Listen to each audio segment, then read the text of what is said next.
enough. More breaking news coming in. New momentum in the India-Canada ties after Prime Minister Modi and Carney met. India and Canada have agreed to launch negotiations on a general security of information agreement. India has extended support to Canada's bid to become a dialogue partner of the Indian Ocean Rim Association as well. All right, well, this is obviously a good sign coming in. Let me rope in General Mathur into this conversation as well. So it's a complete turnaround from the Trudeau days to what Canada and India stand for today. But the fact of the matter is that, India and Canada have huge expertise in their respective fields. India has a huge diaspora in Canada as well, which is, of course, to the benefit of, the Canadians as well. What do you think could be next in this association, considering the fact that, Canada has always relied on India for medicines, for resources, and for other things that India has also exported to the Americas? Where do you think this relationship can go on from here, considering the fact that Mark Carney, unlike his predecessor, is a very reasonable man? Vineet, look, India and Canada have had great relationship even earlier. There was a little patch which we are talking of, and that was because of some pressure being exerted on Trudeau and his this one for a few years by people who are inimical to the India's liking. The fact of the matter was that it was not the national interest of Canada or India which has taken those relationships down. It was because of pressure being exerted by the separatists or whatever you may call them, by them on the government. One. Two, we have so much to look forward to in terms of relationships.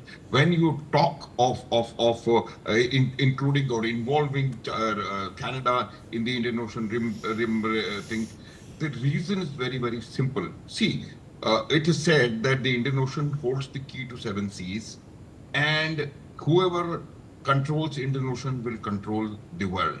That is an absolute fact, because the kind of geopolitical, geostrategic location that the ocean has, and the amount of trade that traverses through this, that makes it very, very clear. So now, having offered them that they can come and become a talking partner, or whatever the term is, in this kind of a forum, that means that we are actually wanting to recreate the relationship which we enjoyed earlier with the Canadians. We have so much in common. We have so many things that we need to work on jointly, and that is the reason why Canada and India are forging ahead. The relationships are improving.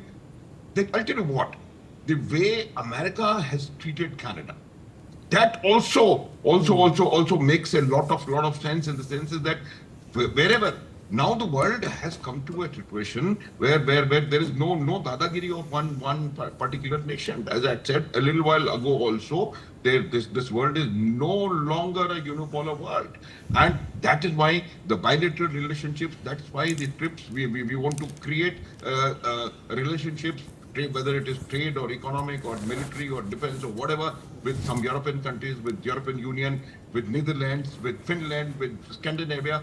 These are the things which are going to decide the future of how the world is going to shape in times to come.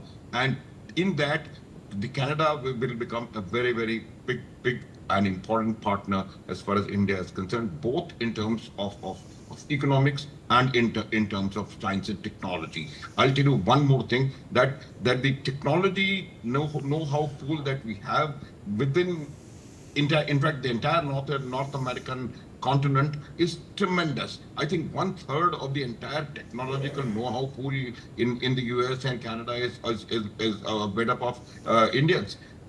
That makes a tremendous lot of difference when it comes to developing some critical technologies in terms of both defense as well as other thing is concerned. So I feel this kind of dialogue, this kind of relationship is going to go a very, very long way, and we will see our relations with Canada improving further in times to come. You're absolutely right, sir. Let's in fact take a look at